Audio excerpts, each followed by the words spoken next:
Defensive errors and quality goals were a mixture. The no spinning rule also had its fair share to answer for in this semi-final.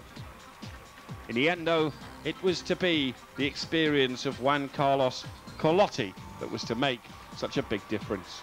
The Andorrans were beginning to crack under pressure, and in the decisive third match, it was Argentina who got the crucial victory. In the end, a place in the final for Argentina. Carlotti and Perez celebrate, but all credit to Andorra for making it a great game. And so to the second semi-final, and England against Turkey. The winners the ultimate prize, a final place against Argentina. Well, there was no doubt for John Gillies and Steve Smith, the place in the final would bring them almost national stardom, certainly within Wembley Arena. A chance to play Argentina in the World Cup final. What would the players of England's national football team have done for a different result back in the summer? Turkey, though, were always going to be hard opponents, having come through as runners-up in their group behind Andorra. For John Gillies, he's first started football at the age of 12. His dad crafted his own homemade football table, and now he's playing at Wembley in front of an enthusiastic crowd at the arena. Disappointment in the early stages for England, as Turkey would have showed that they certainly hadn't come here just for the ride. They wanted to play in the final against Argentina just as much. England would have to come from behind.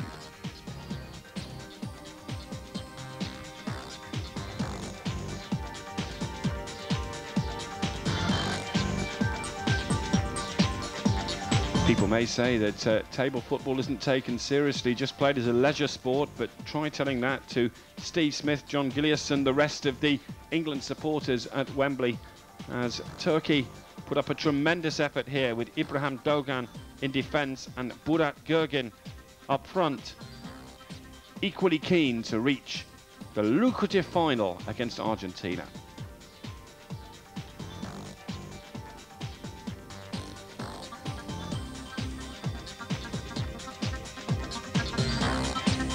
A £5,000 prize as well awaiting the winners, but in this tense atmosphere there was only one thing on the players' minds: to reach that final. An enthusiastic crowd really getting behind the English lads as they got back into the game to take us into a deciding match. Remember, best of three, and the third game was to decide who would reach the final. Gillies and Smith stepped up the pressure, and Turkey were beginning to realise that their dream of playing Argentina could perhaps be denied by the host nation. A defensive error was to prove decisive as the English pair took the advantage into the last few seconds, and it was anyone's match. Both Turkey players knew that one mistake could prove decisive, and in the end it was that one error that let England reach the final. And afterwards Estelle called up with both semi-finalists. Did you expect to come through? It was a very, very tough game, and when it gets to the semi-final stage it could go either way, and we realised that, but we took the first game, and we're about 10 seconds away from winning the second, and they scored 2 goals and took it into a third tie, so it was very, very tight. What do you think you're going to need to pull out against Argentina? I'm going to have to improve my blocking techniques with the guy up front, because he seems to be putting them past me like nobody's business. But so I need to improve on that and give John a bit more chance to pop a few up front, you know. Do you think the old hand of God's going to have anything to do with this? We only need the hand of God. That's it, and we win. So the final everyone wanted, a second clash in the tournament between Argentina and England.